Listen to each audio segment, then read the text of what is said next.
क्योंकि आप ही के सांसद इस वक्त सुधांशु जी इस मुद्दे पर कुछ बोल रहे हैं। भारत के इतिहास में एक ही उदाहरण है जब किसी प्रधानमंत्री को चुनावी धांधली और चुनाव में भ्रष्टाचार का दोषी पाया गया।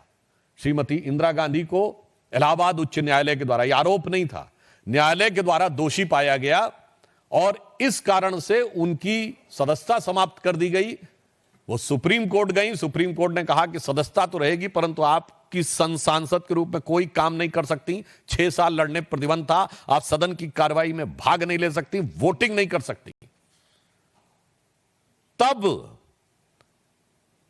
ये इमरजेंसी लगाकर वो जो संविधान का 38वां और 39वां संशोधन था वो रेट्रोस्पेक्टिवली लगाया गया, यानी भूतलक्षी प्रभाव से लगाया गया कि और प्रधानमंत्री पर कोई टिप्पणी कोर्ट नहीं कर सकता, प्रधानमंत्री के किसी निर्णय की कोई समीक्षा नहीं कर सकता। इसलिए संविधान की उस घनघोर और दुर्दांत हत्या की स्मृति के लिए यह आवश्यक है। और यह क्यों हुआ यह भी मैं बता देता हूं। ऐसा नहीं कि सब कुछ सिर्फ 1975 में हुआ, उससे पहले। और मैं एक और आज एक गंभीर सवाल करना चाहता हूं। बहुत सी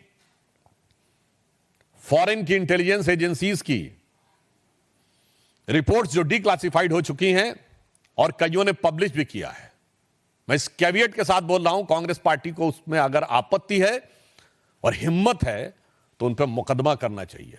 नित्रोकिन्स archive KGB and the world part 2 जिसमें भारत का उल्लेख है, उसमें तो क्या क्या वर्णन है कि इमरजेंसी के दौरान विदेश की शक्तियां किस ढंग से भारत की सत्ता को संचालित कर रही थीं, कहां कहां तक हस्तक्षेप कर रही थीं।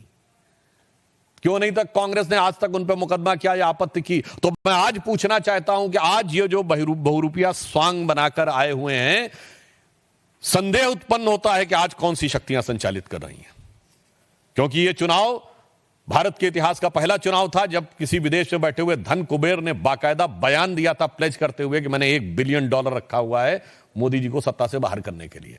तो मैं इसलिए कह रहा हूं इमरजेंसी के समय में भी, और मैं कई किताबें गिना सकता हूं पर मैंने एक का नाम इसलिए लिया है कि इनको हिम्मत हो तो इनके उस पर जाकर प्रतिवाद करना चाहिए, जिसने कहा था कि उस समय किस सीमा तक सरकार पर शिकंजा था विदेशी शक्तियों का। अब उल्लेखनीय बात यह है कि आज वो सारे लोग जिनका खुद का के ऊपर जुल्म हुआ था, वो जुल्म करने वाले के साथ खड़े हो गए। अब मैं याद दिलाना चाहता हूं, यह प्रवृत्ति इनकी हमेशा से थी। जवाहरलाल नेहरू जी की सरकार के समय में पहला कॉन्स्टिट्यूशनल अमेंडमेंट किस बात के लिए हुआ था? अभिव्यक्ति की स्वतंत्रता को कर्टेल करने के लिए। तो ये जो पॉइंट